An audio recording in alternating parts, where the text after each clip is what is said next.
Terus kita langsung lanjut aja nih, kita mau bahas soal BNB. Karena BNB terbilang lumayan strong ya, bahkan setelah kena kapitulasi seperti ini, BNB malah creating higher high, bahkan menciptakan all time high baru nih. Jadi sekarang kita bahas gimana nih struktur untuk BNB.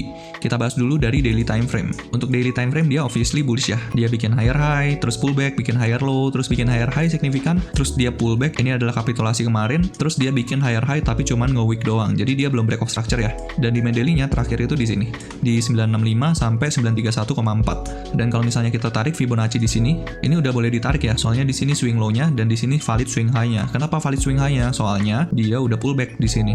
Jadi kita udah bisa tarik Fibonacci kayak gitu. Terus habis itu gue pengen tandain di sini adalah OTI areanya. Nah, ternyata OTI areanya ini yang mempertahankan harganya BNB itu tetap bullish gitu. Bahkan kelihatan nih, dia cuma nyentuh doang ke 0,62, terus habis itu mantul kenceng gitu. Terus coba kita langsung lanjut ke 4 hour. Nah, sayangnya di 4 hour itu dia udah bearish juga nih. 4 hour-nya dia bikin higher high, higher low, higher high. Terus semenjak di sini, dia malah bikin lower low. Nah, di sini kita udah mulai hati-hati ya. BNB itu udah MSS to bearish di sini. Karena di sini adalah low point terakhir, dia mampu creating higher high, dan di sini udah dibablas. Terus ternyata, supply 4 hour ini di-respect nih. Dia nyampe ke supply 4 hour ini, dan nggak mampu closing di atas supply 4 hour ini. Dan semenjak di sini, dia ada tekanan jual gitu. So, be careful ya, 4 hour-nya itu bearish secara structure.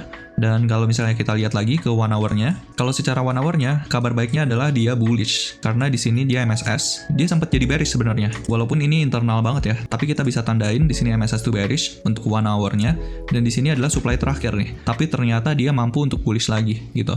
Ini belum kita consider sebagai pullback, jadi untuk pullback terakhirnya di sini, dan demand 1 hour-nya ini masih belum kesentuh sama sekali. Dan di sini ada tanda-tanda dia ada pemantulan gitu. Untuk PR utamanya secara 1 hour, dia harus bisa closing body candle di atas resisten ini. Kalau misalnya dia mau break of structure dan 4 hour-nya back to bullish kayak gitu. Jadi mungkin proyeksinya kayak gini.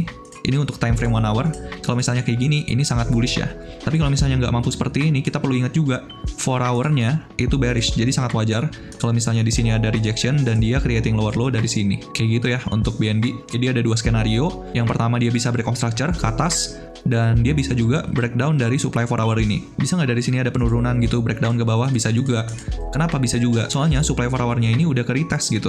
Di sini dia udah breakdown dan udah di retest, bahkan retestnya itu bisa dibilang ini liquidity sweep gitu.